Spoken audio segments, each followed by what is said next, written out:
Enquanto nós pensamos sobre a expressão a hora e o poder das trevas, o que a expressão a hora e o poder das trevas lhe faz pensar?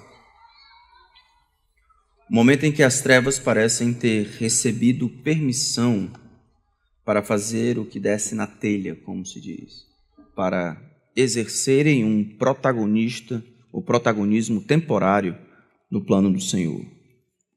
É assim que é descrito o momento em que Jesus é traído, bem no início do pacto da traição, até o momento em que ele se ausenta para ir para o Getsêmani, até que finalmente seja preso e logo em seguida, sendo preso, é julgado injustamente, depois caminha para a sua cruz. É assim que o nosso Senhor descreve esse momento, o momento mais difícil de sua vida, sem sombra de dúvida. Ele o chama de a hora e o poder das trevas.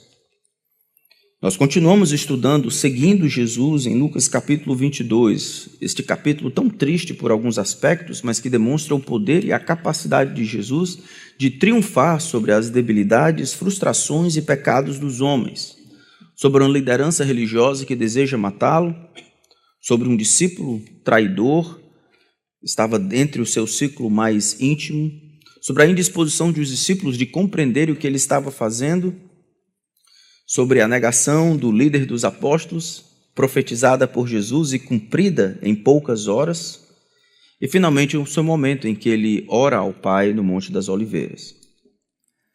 Agora nós, iniciando o poder e a hora das trevas, nós vamos encontrar Jesus em Lucas 22, no capítulo 39 seguintes. Aqui nós vamos ver a agonia do protagonista, nosso Senhor Jesus Cristo, e a fraqueza dos coadjuvantes. Jesus tinha acabado de prometer a Pedro que ele o negaria. E aí, logo em seguida, Jesus, no versículo 35 em diante, diz assim: a seguir, Jesus perguntou aos discípulos: quando eu os enviei sem bolsa, sem sacola e sem sandálias, por acaso faltou-lhe alguma coisa? Eles responderam: não faltou nada. Então Jesus lhes disse: agora, porém, quem tem bolsa, pegue-a e faça o mesmo com a sacola, e o que não tem espada, venda a sua capa e compre uma. Pois eu lhes digo que é preciso que se cumpra em mim o que está escrito: ele foi cortado com os malfeitores. Pois o que a mim se refere está sendo cumprido. Então lhe disseram: Senhor, aqui estão 2 espadas. Jesus lhes respondeu: basta. Essa introdução ao Monte das Oliveiras demonstra a incompreensão dos discípulos frente ao que está acontecendo.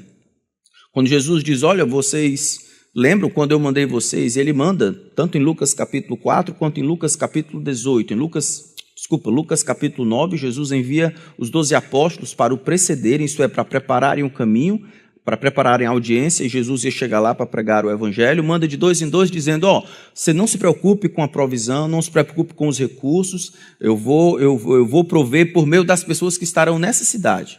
E em Lucas capítulo 18, ele manda mais 70, divididos de 2 em 2, para realizar o trabalho do Senhor.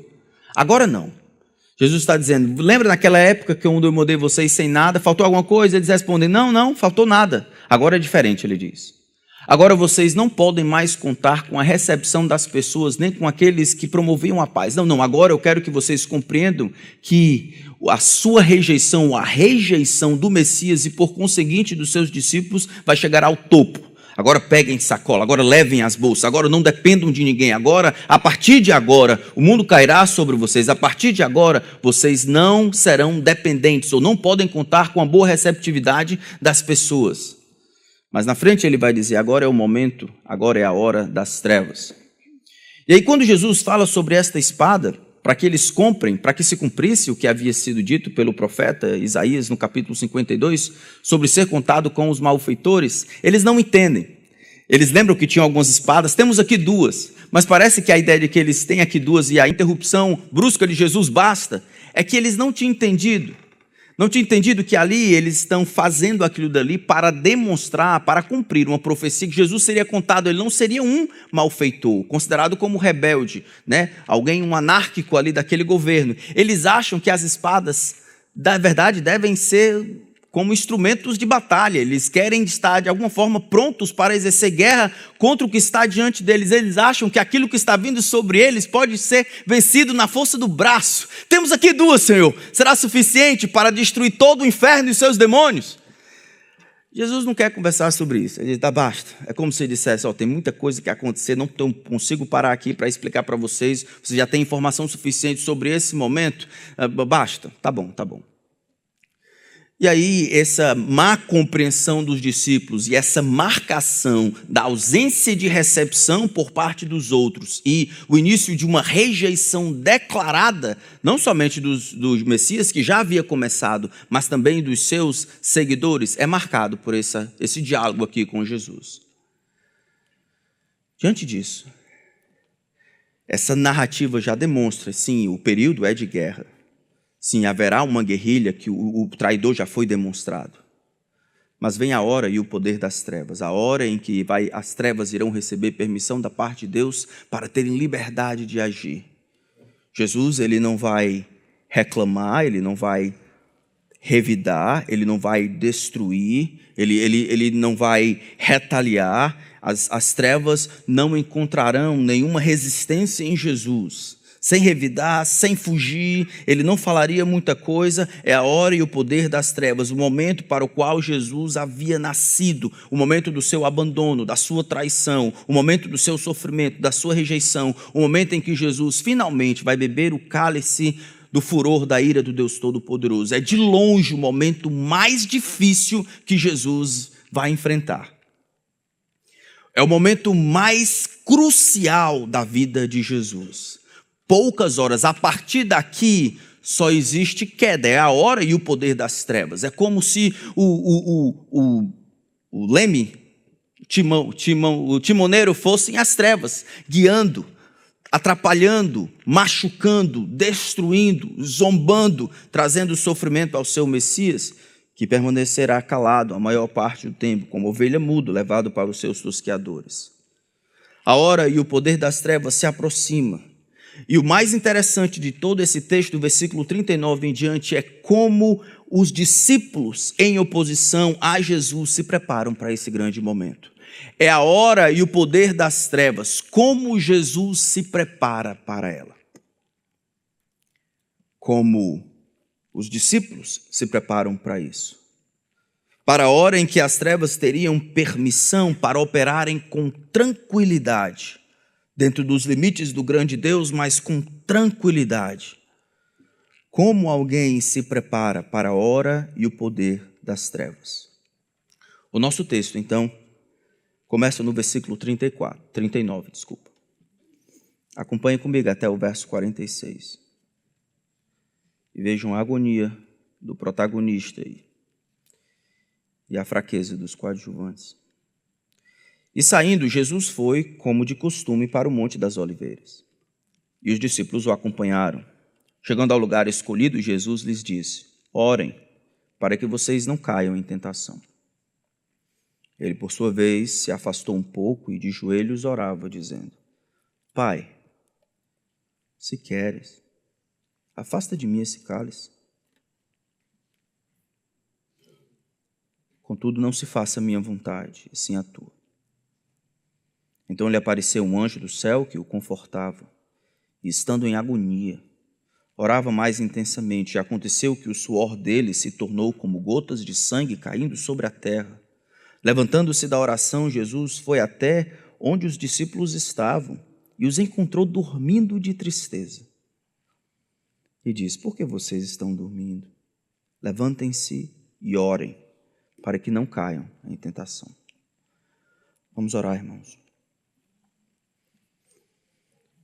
Senhor, na tua provisão e na tua providência, todos nós iremos enfrentar situações em que nós desejaremos fugir. Nenhuma delas se compara àquilo que o Mestre, nosso Senhor, enfrentou. Então, sendo que a tua palavra está aberta diante de nós, Senhor, nos ensina. Eu peço a Ti, Espírito, nos ensina. Nos ensina que que de mais precioso e importante nessa vida, o dever de todo homem é temer a Deus e guardar os seus mandamentos. Fazer o que diante de ti é aceitável, à custa da saúde, à custa do conforto, à custa dos relacionamentos, à custa do dinheiro, à custa da vida. Coloca essas verdades em frente aos nossos olhos. Que ela seja a nossa regra, a tua bendita palavra. Teu Espírito, nosso professor. Cristo, que ele seja o modelo de Salvador poderoso, mas de servo obediente.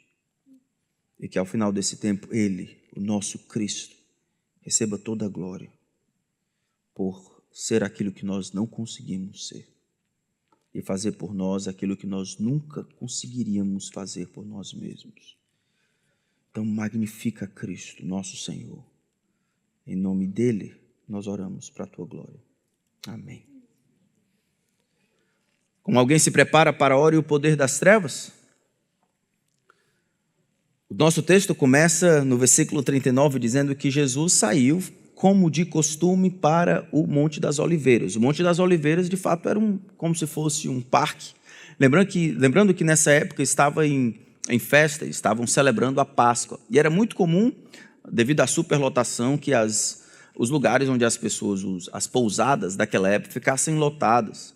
E as pessoas teriam esses lugares para acampar do lado de fora. Então, aqui no Vale do Cedron, um pouco mais ao lado, fora de Jerusalém, então as pessoas poderiam ter esse tempo juntos. O texto nos diz que era como de costume. Parece que todas as vezes que Jesus estava em Jerusalém, ele gostava de passar esse tempo fora. Era um lugar comum, tanto é que Judas, o traidor, ele vai conduzir os soldados para lá. Então não era difícil encontrar, parece que eles tinham um lugar deles onde eles poderiam conversar, ter as suas refeições e, nesse caso, orar. O texto diz que ele sai, como de costume, vai ao Monte das Oliveiras, os discípulos estão acompanhados. Lucas vai registrar que os discípulos todos estão lá, e quando ele chega lá, encontra o lugar apropriado, ele pega os três e vai um pouco mais para longe. Lucas não está preocupado em dizer o que aconteceu lá com os seus discípulos, se ele fez essa divisão em dois grupos. Simplesmente que ele chega lá, chega a um lugar escolhido e disse: orem para que vocês não entrem em tentação. Ele, por sua vez, se afastou um pouco mais, alguns vão dizer a um tiro de pedra, mais ou menos uns 15, 25 metros, e de joelhos orava, dizendo. Como é que alguém se prepara para a hora e o poder das trevas? Como é que alguém se prepara para o momento mais difícil de sua vida? Jesus se prepara para esse momento, se prepara para esse momento de morte, exatamente como havia se preparado para a sua vida. Jesus, durante esse momento em que se prepara para a sua paixão e sofrimento, no momento mais crítico da sua vida, ele não muda o que é de costume. Na verdade, ele continua fazendo aquilo que fez durante sua vida inteira. Ele procura o Pai, ele investe no relacionamento com o Pai, ele lança sobre ele as suas preocupações, as suas dores, as suas agonias. Ele não se afasta resignado, ele não reclama meio que insatisfeito, não. Ele procura como de costume um lugar, ele reserva um tempo devido, se afasta dos seus discípulos e procura ter um relacionamento mais profundo, ou procura conversar com o Pai aquilo que lhe está causando agonia e angústia. É isso que ele faz, irmãos. Ele se prepara para o momento mais difícil de sua vida orando. O texto diz que ele, ao fazer isso, tem como se fosse algum floreado, explicações de como ele faz isso. Ele se coloca de joelhos, o texto diz, o que representa de maneira externa o seu respeito, devoção e atitude de servitude para com Deus. O texto insinua que ele passou pelo menos 1 hora orando. O texto de Mateus vai dizer que ele passou pelo menos 1 hora orando, porque quando ele volta e os discípulos estão dormindo, ele pergunta: vocês não conseguiram vigiar comigo nem apenas por 1 hora? Mas, Sendo que o conteúdo da sua oração está aqui no verso 42, Pai, se queres, afasta de mim este cálice, contudo não se faça a minha vontade e sim a tua. É muito provável que aqui esteja o resumão daquilo que ele disse. Mas é provável que ele estivesse lembrando e trazendo à memória as coisas, o que significava aquilo tudo, e o custo de obedecer ao Senhor. E todas as coisas que estavam ali envolvidas orbitavam ao redor de uma coisa: fazer a sua própria vontade ou fazer a vontade de Deus. A oração revela um relacionamento com Deus, Deus como Pai. É assim que ele começa: Pai, se possível, passa de mim esse cálice. O texto também, a oração revela sinceridade e compreensão da soberania de Deus. Se queres, se for do teu intento, se desejares, o Senhor pode fazer caso queira. E a oração revela a compreensão do horror que lhe agrada. Ele chama esta hora e o poder das trevas, num relacionamento mais pessoal, de cálice. Afasta de mim este cálice. Salmo 11, verso 6, a descrição de cálice, essa imagem, pode ser melhor entendida: Deus derramando a sua ira e furor sobre os ímpios. Salmo 11, 6 diz: fará chover sobre os perversos brasas de fogo e enxofre, e vento abrasador será parte do cálice deles. Salmo 75, versos 7 e 8 ainda diz: Deus é o juiz, a um humilha, a outro exalta, porque na mão do Senhor há um cálice cujo vinho espuma, cheio de mistura. Dele dá a beber, sorvem-no até a última gota, todos os ímpios da terra.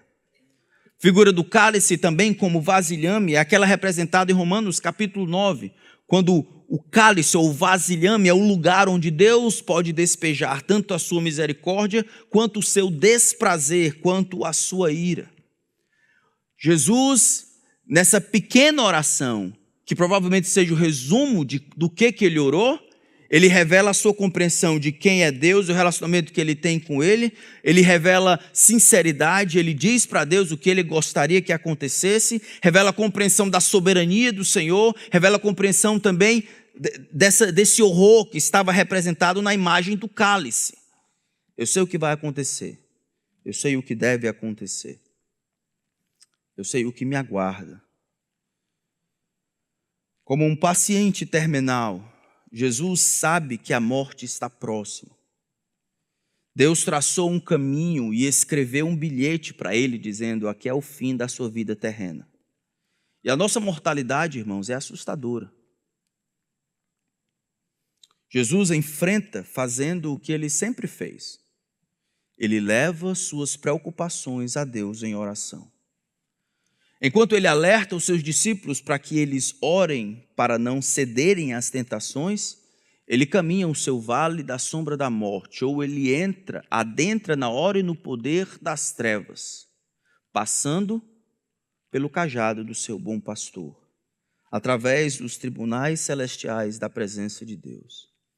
Ele enfrenta a morte exatamente da maneira como enfrentou toda a sua vida.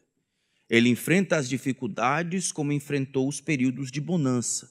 Ele corre para ao Senhor. Ao contrário de alguns irmãos que enfrentam a morte, ele não está com raiva, ele não está apático, ele não está retraído, ele não está desprovido de esperança, ele simplesmente é honesto com Deus. Pai, se queres, afasta de mim esse cálice. Se houver alguma maneira de evitar, experimentar seu cálice da ira pelos outros, ele ora: remove-o de mim. Mas a oração também revela a submissão de Jesus à vontade do Pai. Contudo, não se faça a minha vontade, e sim a tua. Meus irmãos, havia muitas coisas envolvidas em se desviar da cruz. Muitas coisas. Mas a mais fundamental de todas elas, se Jesus, de alguma forma, ele decidisse abdicar da autoridade de Deus para com ele e mudar de direção e não beber o cálice que Deus havia programado para ele, a coisa mais fundamental é que ele desobedeceria a Deus. Tem muitas outras coisas que iriam acontecer depois disso. Não haveria possibilidade de nós estarmos aqui. A vida não teria nenhum sentido. Comamos e bebamos, porque amanhã nós morreremos. Morreríamos como cachorro, como bicho. Desceríamos às profundezas do inferno de maneira justa.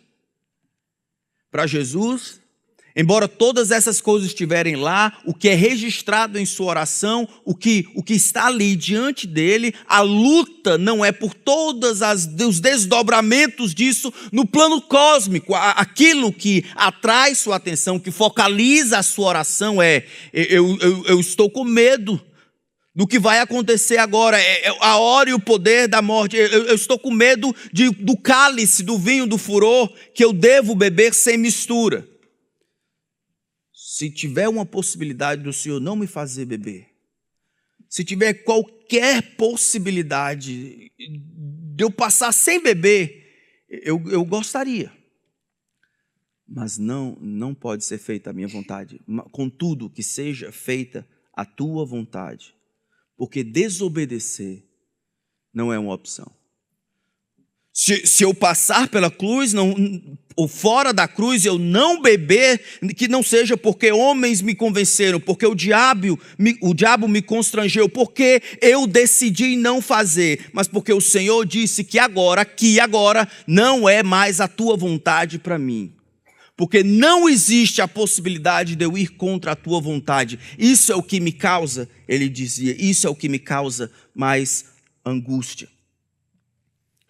Jesus, rejeitando a vontade do Pai, tudo estaria perdido. Mas para ele, a preocupação mais fundamental, não seja feita a minha vontade, sim a tua. E aqui, Jesus se submete ao plano e à vontade de Deus. Se for a hora, e esta for a maneira de realizar seu desejo, ele diz, então, Senhor, leve-me. Jesus está comprometido com a vontade de Deus, mesmo acima dos seus próprios desejos. Se isso significa sofrimento, que assim seja. Se isso significa morte, que assim seja. Se isso significa relacionamentos quebrados, que assim seja.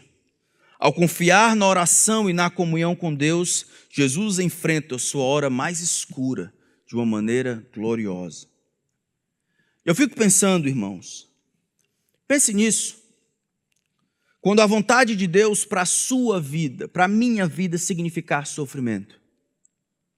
Quando no plano do Senhor, para a nossa vida, tiver reservado um lote de sofrimento. É claro que a vida de Jesus existiam profecias que descreviam o sofrimento, as agonias que ele teria que curtir por causa de ser o flagelado de Deus, a maldição em nosso lugar, o sofrido de Deus, o servo sofredor. Mas existem coisas para nós. No mundo tereis aflições. E nós ignoramos estas coisas. E porque não antecipamos sofrimentos e dificuldades, e nós não nos preparamos na bonança para o período de sofrimento, é muito comum nós enfrentarmos o lote que nos cabe de sofrimento se afastando de Deus, ou resignados, ou atrapalhados, ou confusos, ou completamente sem esperança, porque nós não estamos habituados na bonança a recorrer ao Senhor, porque acharíamos que iríamos procurar Ele no momento de grande sofrimento. Alguns aqui terão que enfrentar dificuldades relacionadas à saúde, dificuldades financeiras, dificuldades de relacionamentos, no casamento, na casa, na família, nos filhos, no trabalho. E essas são as coisas mais simples, às vezes normais para todo mundo. Outros irão enfrentar dificuldades associadas à sua fé em Cristo. Se nós não aprendermos a buscar o Senhor no tempo de bonança, nós não vamos buscar o Senhor no tempo de dificuldade. Se a vontade do Senhor para nós é a dificuldade, muito embora possamos ser honestos com Deus em termos de pedir um sossego e um alívio, que seja feita a vontade do Senhor. E algumas vezes, é da vontade do Senhor, é o melhor para nós, que o sofrimento não acabe. Às vezes, é a vontade do Senhor para nós, que a dificuldade perture. E no seu coração e no meu a tentação vai ser a minha vontade ou a tua? A tua vontade ou a minha? A escolha de Jesus por suportar a vontade do Pai nos ensina, irmãos, que a maior dificuldade que nós enfrentamos, na verdade, é o desejo de autopreservação. O desejo por mais conforto, o desejo por se ausentar das dificuldades, são os grandes ídolos do coração humano. Desde sempre não foi eu quem disse, foi o diabo observando os homens vivendo, e vendo o grande Deus abençoando o seu servo Jó. Foi ele que disse, insultando o Criador: está vendo, pele por pele, tudo quanto o homem tem dará em troca de sua vida, pele por pele. Tudo quanto o homem tem dará em troca da sua preservação. O homem, ele será o antagonista da morte, fará tudo para permanecer vivo a todo custo. Ele irá fazer qualquer coisa, e na ausência das coisas que preservam a sua vida e no surgimento de coisas que lhe lembram da morte, ele vai caçoar, blasfemar, falar mal do Senhor. E aqui nós estamos vendo, não é só lá em Jó. Lembra quando Paulo está indo para Jerusalém e o Espírito falou: o negócio lá vai ser difícil, vão te pegar, vão amarrar tuas mãos e teus pés, o que aguarda você é sofrimento. Paulo diz: o que é isso? O Espírito já tem me assegurado de cidade em cidade de que algemas e prisões, mas eu não considero a vida preciosa para mim mesmo. Ele está dizendo porque o normal das pessoas que estavam chorando, tentando coibir Paulo de ir para lá, era exatamente o que elas nutriam no coração: a preservação a todo custo. Mesmo que o Espírito está dizendo, mesmo que Deus deseje ser adorado entre todos os povos, o desejo pela autopreservação, pelo conforto a todo custo vai ser o grande ídolo. Em Jesus ele morre. Jesus, ele vai aceitar a vontade do Pai, mesmo que isso custe tudo. Para Jesus, não é o que ele ganha, não são os desdobramentos na vida dos outros, são a vontade do Senhor é que eu beba o cálice. A única possibilidade de eu me ausentar do compromisso de sentar à mesa dos infernos e tomar o cálice, o vinho do furor, por causa dos pecadores, é o Senhor dizendo: não mais. Mas se o Senhor não disser, eu irei beber sem mistura, contudo seja feita a tua vontade e não a minha. Jesus está muito mais preocupado com a opinião de Deus do que com a preservação da sua vida. Jesus está muito mais preocupado com a opinião de Deus do que com a ausência de sofrimento. Meus irmãos, é por isso que os relacionamentos às vezes se acabam. Porque eu quero ser feliz mais do que fazer a vontade de Deus. É por isso às vezes que as pessoas roubam no trabalho, ou elas tentam tirar vantagem no trabalho, porque eu estou muito mais preocupado com a opinião do meu patrão, quando ele está presente e me vê, do que com a opinião de Deus, que vê se eu estou matando ou não. Por isso que as pessoas mudam às vezes o linguajar na frente de alguém com posição de liderança, na frente dos pastores. Por quê? Porque ao invés de ter a opinião de Deus como mais importante, eu quero ter a opinião dos outros ou a minha própria. Essa é uma das razões porque 90% dos missionários estão em lugares quase que já foram evangelizados. Eles não vão mais entre os canibais, não vão para o Oriente Médio, não vão para esses outros cantos. É por isso que as pessoas mudam de canto, mudam de lugar. É por isso que as pessoas fazem um sacrifício gigantesco para benefício próprio. Não importa se acontece no domingo, se eu tiver um trabalho, o trabalho me pague mais, a igreja pode esperar, Deus pode esperar. É a autopreservação. Não importa se eu vou ter esse trabalho, eu nunca vou conseguir adorar, não tem problema, Deus pode esperar. É a autopreservação. Essa é a vida de alguém que ainda anda morto. Efésios 2:1, andávamos outrora fazendo a vontade da carne e dos pensamentos, fazíamos o que dava na cabeça. Jesus nos tirou desse momento e nos deu graça para que nós pensemos na opinião de Deus. Esse encontro de Jesus diante do Deus, esse tempo de oração também, nos ajuda a entender que obedecer a Deus é sempre uma escolha. Ninguém obedece porque é o jeito. Obedecemos porque tomamos uma decisão por aquilo. e desobedecemos, aqueles que foram salvos pela graça de Deus, desobedecemos porque tomamos uma decisão de desobedecer. Para aquele salvo novo em Cristo, obediência e desobediência é uma escolha, porque o pecado não terá domínio sobre vós. Romanos capítulo 6, porque vocês não estão mais debaixo da lei, estão debaixo da graça. Ali, na base de todo e qualquer pecado, ali houve uma decisão de sua parte, em ignorar o que Deus dizia e fazer o que você quer. Não é porque foi mais forte, não é porque foi insuportável, não é porque foi o jeito, foi porque você quis. Você escolheu fazer a sua vontade e não a vontade de Deus. Olhe o seu coração. Foi isso que aconteceu. Você quis fazer a sua própria vontade e não a vontade de Deus. Mas Jesus ora então, e parece que no versículo 43, como uma resposta de oração, um anjo do céu vem e o conforta.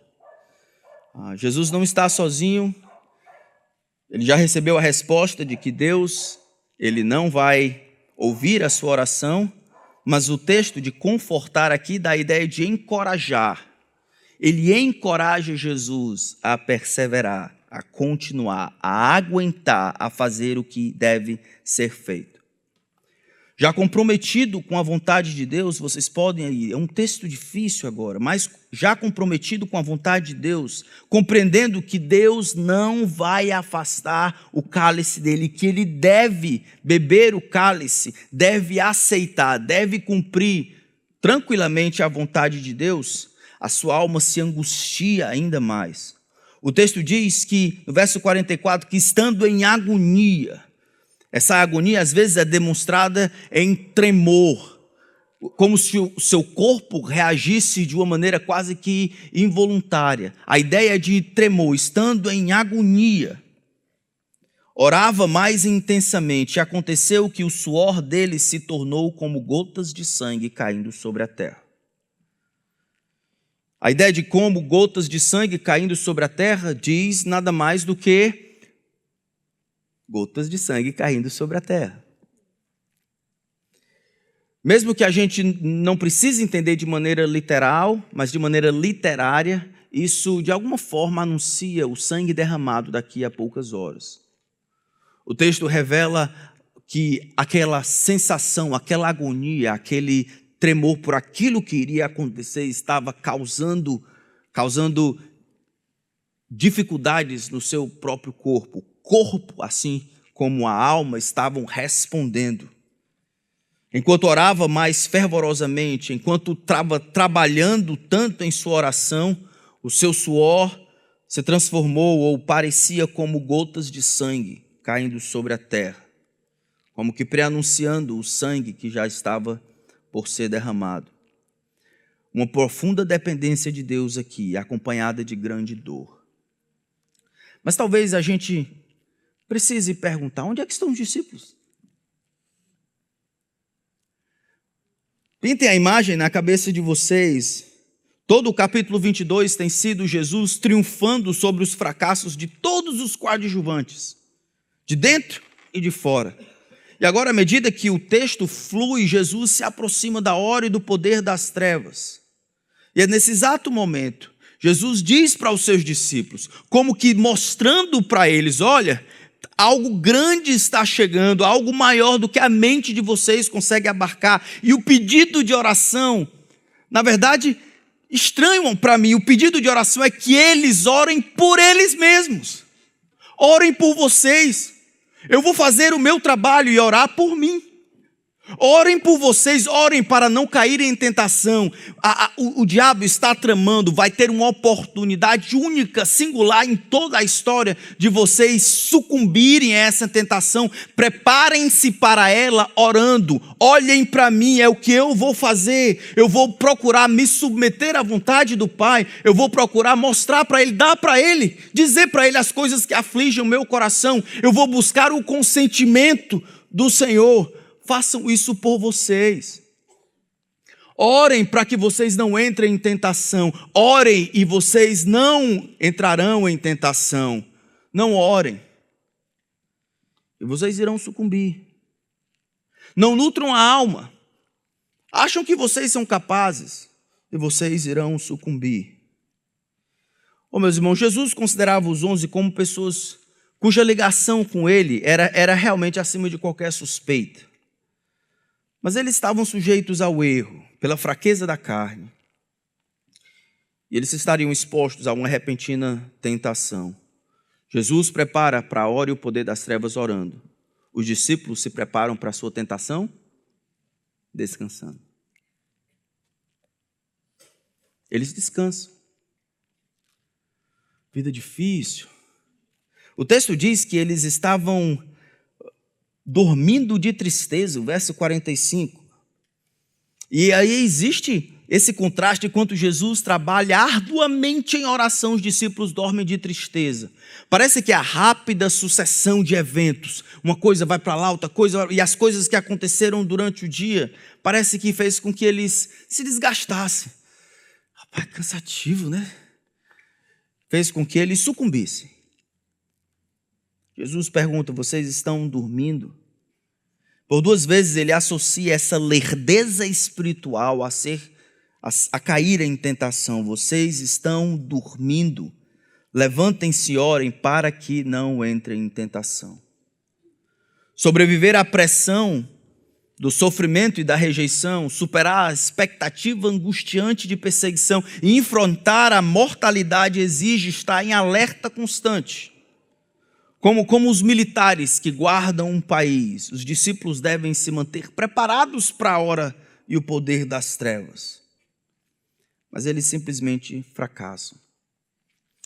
No momento mais difícil da vida deles também, eles são encontrados dormindo. Eles estão descansando. E eu fico pensando, o que poderia ter sido a causa de tanta fraqueza e de tamanho fracasso? O que poderia ter acontecido? Irmãos, eu realmente acho estranho, mas parece que mesmo Jesus tendo falado algumas vezes sobre o seu sofrimento, ele falou em Lucas capítulo 9, falou em Lucas capítulo 18 sobre o seu sofrimento, os discípulos parece que se surpreendem com a prisão de Jesus, a traição de Judas.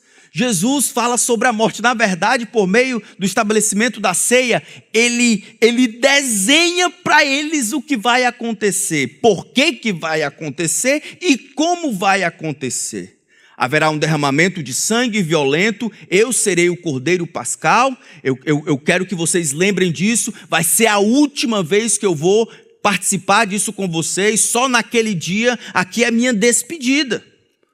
Alguns minutos antes. Mesmo assim, os discípulos parecem que não entenderam nada.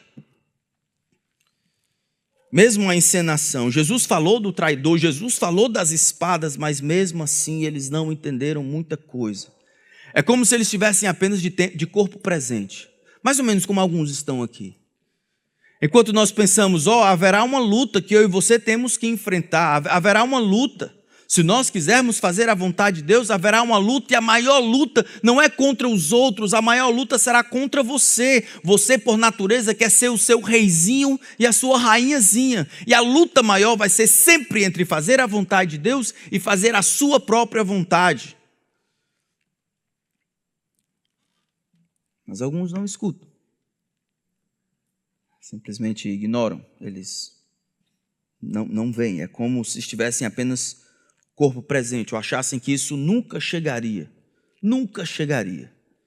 Pedro fala em 1 Pedro capítulo 4, de uma dificuldade, uma tribulação que sobreveria para aqueles irmãos, né, na hora da dificuldade, da perseguição, e dizendo para eles, não se surpreendam com o fogo que surge no meio de vocês para testá-lo, como se uma coisa extraordinária estivesse acontecendo. É para isso mesmo. Pastor, estou sendo perseguido no trabalho, estou tendo dificuldade em guiar os meus filhos. Pastor, estou com dificuldade contra a imoralidade para perseguir a pureza. É isso mesmo. É isso mesmo, vamos junto. E você vai lutar contra você e nós vamos lutar pelos outros. Mas não deveríamos nos surpreender com a dificuldade, como os discípulos fizeram. Eu acho que um outro problema talvez fosse um problema de controle da verdade da Escritura sobre as expectativas dos discípulos. Vocês acham que os discípulos acreditavam que Jesus era o Messias? Sim ou não? Sim. Vocês acham que os discípulos acreditavam que o Messias sofreria como Jesus sofreu? Não. Na verdade, em Lucas capítulo 24, versículo 21, quando Jesus está caminhando, encontra com os 2 discípulos no caminho de Emaús, que vem falando pelo caminho, o mestre pergunta, e eles dizem, não sabe não o que aconteceu, tu é o único lá em Jerusalém, tal. Jesus, varão aprovado por Deus, com milagres e prodígios e tal. Nós achávamos que ele seria aquele que iria remir Israel, mas 4 dias já, 4 dias. 4 dias já passou. Em outras palavras, a gente achava que era ele, mas ele morreu. E acabou-se. Porque ele morreu, acabou-se. Então, eles não permitiram que a verdade controlasse as suas expectativas. Eles criam que Jesus era o Messias, mas não compreendiam com clareza o que a Bíblia falava sobre o Messias. E por não terem as suas expectativas moldadas pela palavra de Deus, eles esperavam outra coisa e se frustraram e não se prepararam. Acho que um outro elemento da fraqueza foi a falta de desconfiança em si mesmos. Aquele que sabe suas próprias fraquezas pode se tornar forte, mesmo nos pontos mais fracos, mas quem não as conhece não poderá ser forte em ponto algum. Provérbios 26, 12 diz, você viu alguém que é sábio aos seus próprios olhos? Há mais esperança para um tolo do que para ele.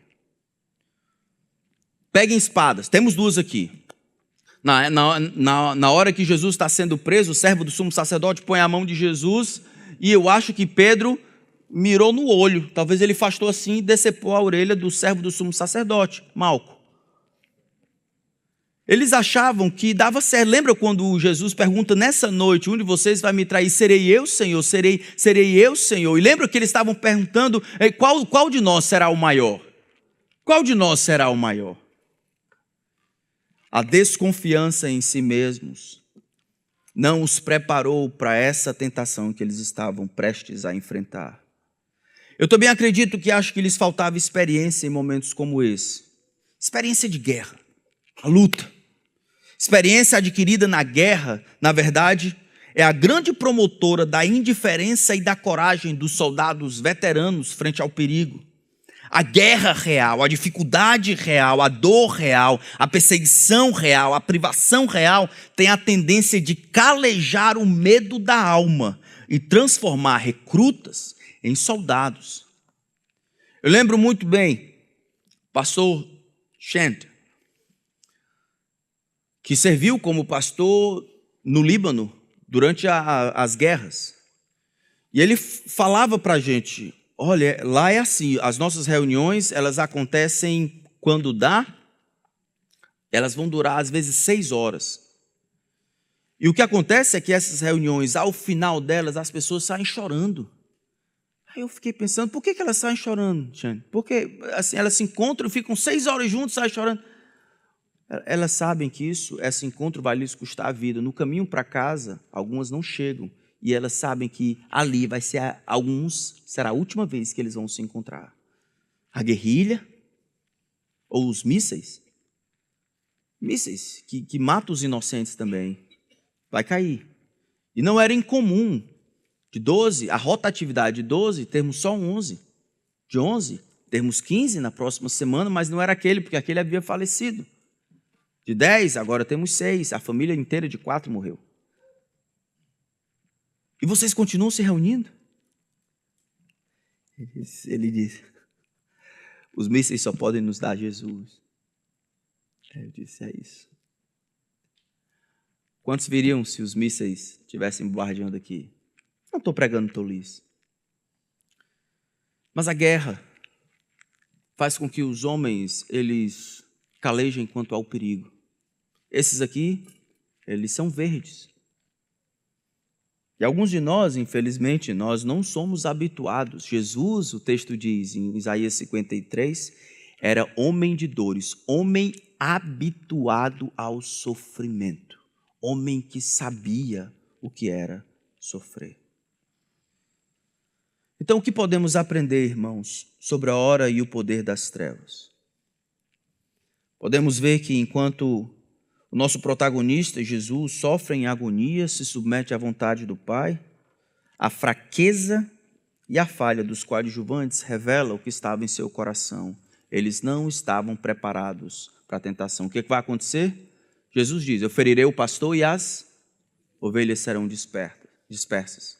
O único que estava perto de Jesus, que era Pedro, foi para negá-lo 3 vezes. Os outros estavam à distância, olhando de longe. Ficarão feridos, ficarão escondidos até que Jesus ressuscite, apareça para eles e mande o Espírito de lá para cá. Algumas aplicações que nós podemos aprender desse texto. Irmãos, eu acho que algumas coisas só podem ser vistas no escuro. Na hora e no poder das trevas, algumas realidades se mostram realmente bem mais claras. É claro que Jesus estava diante da maior de suas provações. Não foram enfrentar o inferno e os seus demônios bem no início do seu ministério, ou passar 40 dias sem comer. Não foi viver de maneira perfeita, pensar de maneira perfeita, amar de maneira perfeita, enquanto ele via as pessoas se afundarem em seus pecados, a coisa mais difícil para ele. Não fora a recusa dos seus conterrâneos de Nazaré em aceitá-lo como profeta, o maior dos seus reveses.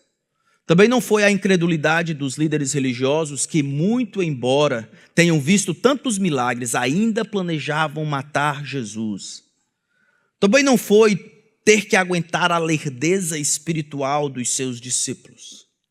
Não seria a dor excruciante dos flagelos romanos, não seria a coroa de espinhos, a agonia de ter que suspender nos cravos para conseguir respirar a cada 30 segundos. Isso não foi, de longe, a sua maior agonia. A maior de todas as desgraças vivenciadas por nosso Senhor seria receber o desprazer e ira do seu próprio Pai, do Deus que o havia amado antes que houvesse mundo. O que lhe trazia angústia e agonia era ser removido de uma posição de amizade com Deus para se tornar maldito. A imagem do seu pai virando as costas para o seu sofrimento, abandonando por um momento ao poder das trevas, e mais do que isso, ativamente declarando Jesus culpado e condenando o seu próprio filho ao inferno. Isso era o que lhe angustiava tanto, ao ponto do seu suor parecer como gotas de sangue caindo no chão. Por outro lado, irmãos, pense no amor do Pai pelo mundo. Eu fico pensando, pense o seu filho, eu fiquei pensando os meus, me pedindo algo assim: papai, eu não quero sofrer. Papai, me tira desse sofrimento. Papai, deixa eu sofrer não. Papai, eu não quero sofrer. O senhor pode me tirar desse sofrimento? Mas o texto diz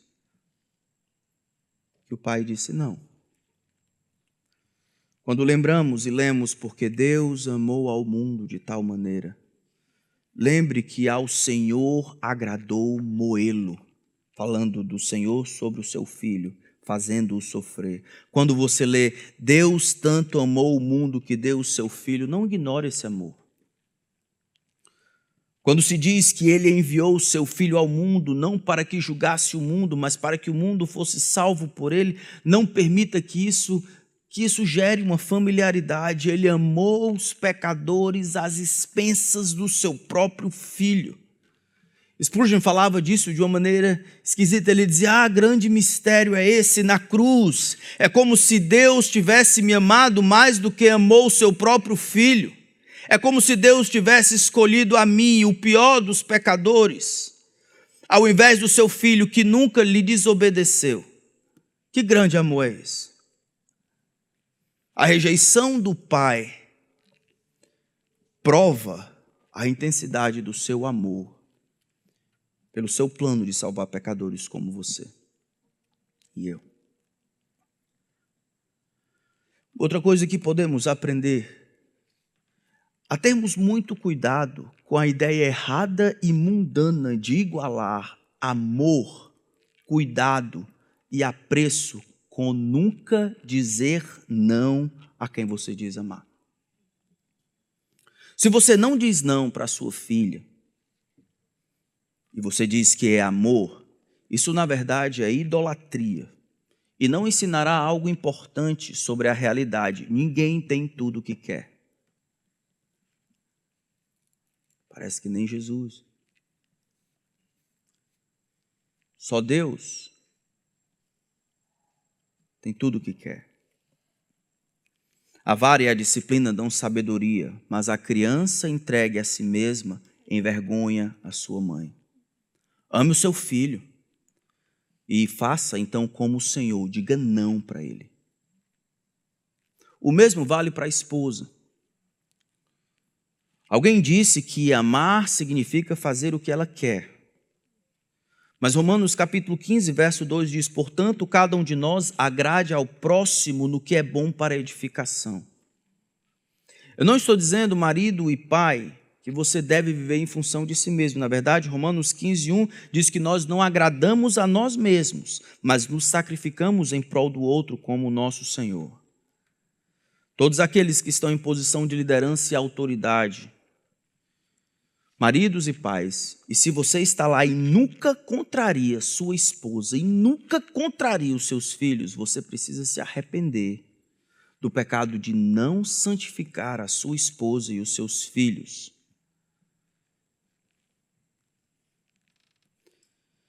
Os discípulos, eles são vencidos por suas fraquezas espirituais e físicas. Mas acho interessante, irmãos, quando Jesus resolve caminhar, depois de fazer a sua oração, o que nós aprendemos é que a batalha se vence antes de chegar no campo de batalha. Ou melhor, a guerra ela é vencida antes de chegar no campo de batalha. O mestre, ele adverte os seus discípulos a se prepararem para a batalha. Ele diz: orem para não caírem em tentação. A ausência de preparação em oração é o que faz com que no momento que a tentação chegou, no momento em que eu piso o pé no campo de batalha, eu já chego lá tendo ganho ou perdido. E Jesus, ele se prepara. Depois daqui, Jesus não vai mais orar dessa maneira. Jesus já entregou a sua vontade, a vontade de Deus. Ele já foi honesto com o Senhor já, em sua réplica, o seu silêncio, ele não vai fazer. Ele precisa beber do cálice do Todo-Poderoso, e à medida em que ora e recebe a resposta, acabou-se. Jesus venceu. Ele venceu a guerra antes mesmo de chegar no campo de batalha. Quem não ora, ele diz, está dormindo. Quem não se esforça para ter um relacionamento com Deus agora, no período de bonança, na verdade, já perdeu. É só uma questão de tempo e você vai cair. Ninguém cai na hora da tentação. Nós recebemos graça da parte de Deus, investimos no nosso relacionamento com Deus, e aí o Espírito Santo pode utilizar aquilo que nós colocamos lá, pela palavra de Deus, pelo nosso devocional, e à medida em que Ele usa essas coisas, Ele nos protege das tentações que nos sobrevirão. Mas se não há nada para trabalhar, ou tem religiosidade, ou então é uma questão de oportunidade. Não se cai porque não houve a oportunidade. Havendo a oportunidade, é provável que você caia. Jesus pergunta: como é que vocês não podem orar por 1 hora? Isso é uma vergonha para todos nós. Eu quero desafiar vocês a começarem a orar, a investirem no relacionamento com o Senhor, mesmo de verdade. Orem 5 minutos, um tempo mensurável, de relógio. Botem um cronômetro lá e comecem aí, e depois vão expandindo um pouco mais. Você nunca orará 1 hora se não conseguir orar 5 minutos, de verdade. Como é que Jesus consegue orar 1 hora e eles não conseguem? Eles ficam dormindo, não estão desenvolvendo. Jesus passava sozinho, madrugadas inteiras, orando. Mas ele foi aprendendo à medida que o tempo passava, investindo naquilo que era mais importante. Vai expandindo ao mesmo tempo em que você cristaliza essa disciplina da graça. Enquanto caminhamos, irmãos, o plano do Senhor inclui dificuldades para você e para mim. A hora e o poder das trevas, ou dificuldades as mais diferentes possíveis. Eu quero que você esteja preparado. Quero que você saiba como orar, para quem orar e por que orar. Deus quer que a gente chegue ao final da vida reconhecendo a vontade de Deus. Se você hoje está passando por uma dificuldade, está passando por uma provação, quando você cavar o seu coração, vai ver que a luta é travada entre você fazer a vontade de Deus e você fazer a sua própria vontade. Quero chamar você ao arrependimento. Baixe a sua cabeça. Vamos orar nos preparando para a ceia do Senhor, relembrando esse grande amor, não somente de Jesus por nós, mas também do próprio Pai por nós. E a disposição do Filho de se tornar maldito em nosso lugar. Senhor, graças te damos, que na verdade nós somos ensimesmados, ignoramos e esquecemos que o castigo que nos traz a paz estava sobre ele. E aí nós justificamos as nossas atitudes com base em tantas coisas, quando na verdade é se nós vamos obedecer ou não. Se nós vamos fazer aquilo que o Senhor diz ou aquilo que a gente quer. Obrigado porque o Senhor em Jesus nos dá não somente o modelo e o padrão, mas também graça. Graça para nos perdoar em nossas fraquezas, que são tantas. Graça para sobrepor aos nossos pecados, que são muitos. Graça para triunfar sobre as nossas limitações e egoísmos. Prepara-nos, Senhor, para a batalha. Prepara-nos para o dia mau.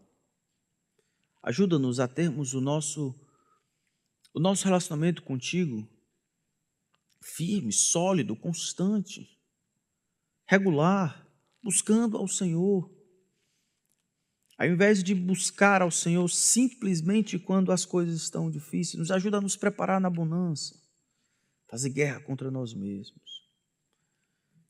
Que o Senhor nos encontre acordados, orando, não dormindo, descansando enquanto a obra do Senhor acontece, a revelia dos nossos esforços.